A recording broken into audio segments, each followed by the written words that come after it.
Imagine being accused of turning your own lake into a shark tank by the HOA queen herself, simply because you told her kids they couldn't swim there.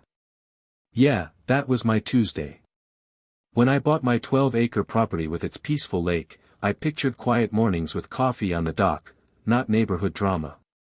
You see, I'm a retired wildlife consultant. And this lake? It's my pride, my personal ecosystem. Last week, I decided to take on a project, stocking the lake with nurse sharks. Now hold up, before you panic, these aren't the Hollywood movie villains you're picturing. Nurse sharks are bottom-feeding, docile creatures.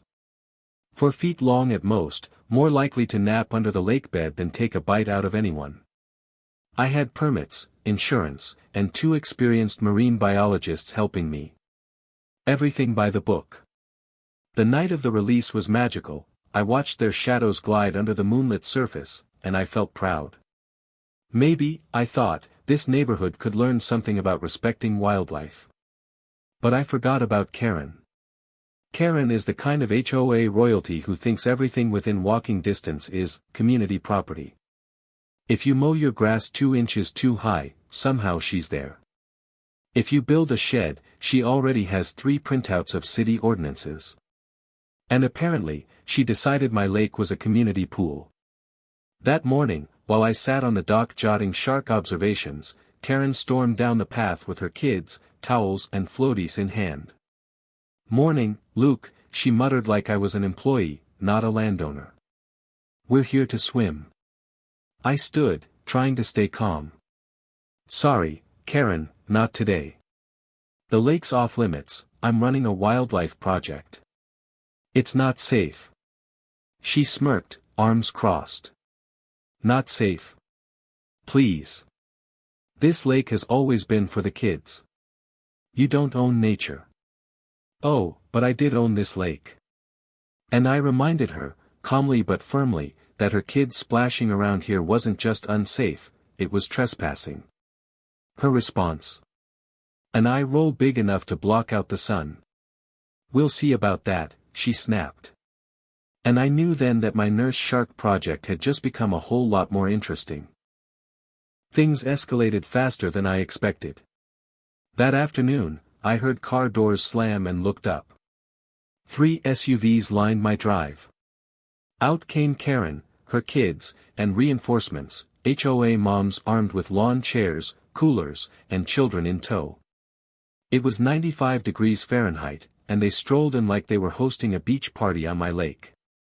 "Karen, I already told you this morning," I said, setting down my hammer. "No swimming. Lake's closed." She smirked. "We heard you. We just don't care. The kids need to cool off." Her friend Susan chimed in. "It's always been a community lake, Luke. Nobody's ever said otherwise." I pointed to the big oak tree. "See that sign? Property line.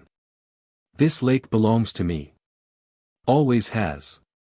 But I barely got the words out before Susan's son waded knee-deep into the shallows. I lunged forward, my voice sharper than planned, "Out of the water, now."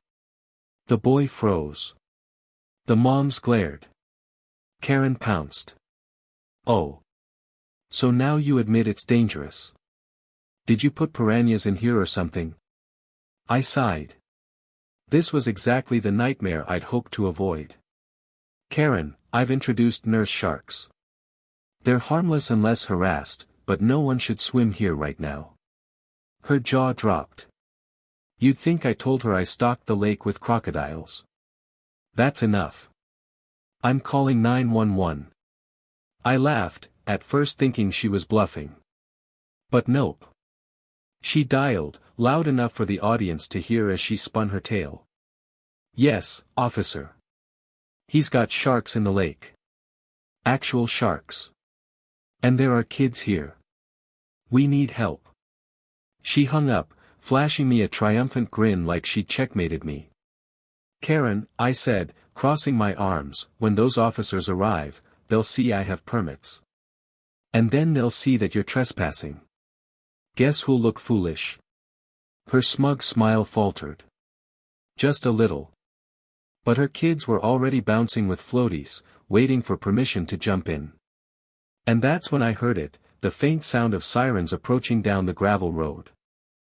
The patrol car rolled to a stop. 2 officers stepped out, taking in the absurd scene before them, a so-called shark tank guarded by one exasperated homeowner and an audience of HOA moms. Karen wasted no time. "Officers. Thank goodness you're here. This man is running an illegal shark zoo in his backyard. My children are in danger." The older officer turned to me, clearly unimpressed. "Sir, any truth to this?" I handed over my neatly organized folder. Permits, county documents, insurance.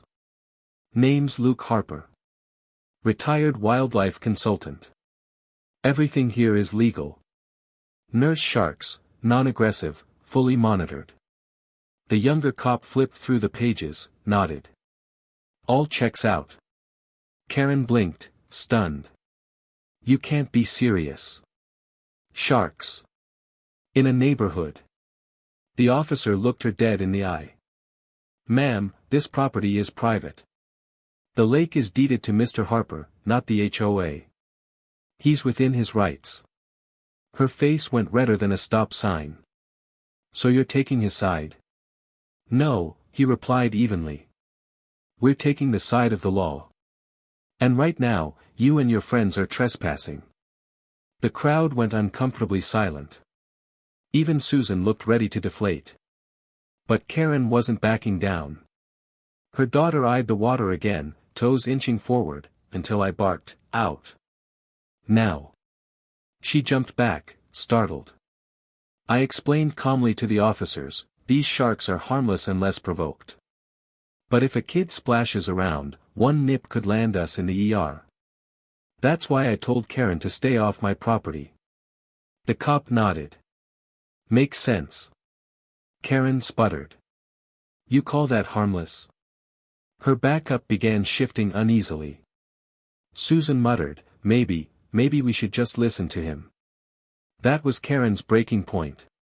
Her chest puffed like she was about to declare war. "Fine. But this isn't over.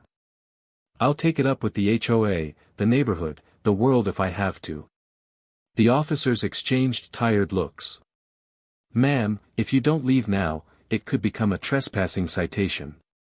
At that, Karen ordered everyone to pack up, storming off with the theatrics of a soap opera actress. As they trudged back to their SUVs, one of the officers turned to me with a half-smile. "Sorry about the circus. Some people just live for drama." I chuckled, but deep down I knew, Karen wasn't done. That evening, I caught Karen's SUV idling at the end of my street. I knew she was plotting her next move. Sure enough, by the next morning, emails from the HOA lit up my inbox. Subject lines screamed, "Urgent safety concern," and "Shark incident at Ridgeview Lake." Karen painted me as a reckless lunatic who had filled the community's lake with man-eating predators. Half the neighborhood was confused, some nodding along with her story, others questioning, "Wait, we thought that was Luke's property." That was my opening. Calmly, I attached permits, my land deed, and even highlighted the risk of trespassing. Then I added one line, "Respect the project. Respect private property." But here's where the fun began. I had trail cam footage. The invasion. Her kids splashing. Her scoffing at my warnings. Even the moment she proudly called 911. Golden evidence. That evening, I wasn't going to let rumors win. I invited neighbors for a lakeside Q&A, curious about these terrifying sharks Karen's been warning you about. Stop by at 6. By sunset, a dozen neighbors gathered, Greg from the HOA, Susan, curious families. Karen sulked on the sidelines. I loaded the footage on my laptop. There she was, trespassing, ignoring warnings, escalating. Gasps rippled through the crowd. When the video ended, I looked up. That's the truth. Nothing dangerous here, except ignoring boundaries. The tide turned instantly. Greg stepped forward. Karen, is this true? She stammered. Susan sighed. Karen, we've had enough. Even teenagers leaned over the dock, marveling as nurse sharks glided peacefully by. Whoa, they're kinda beautiful. I smiled. Exactly.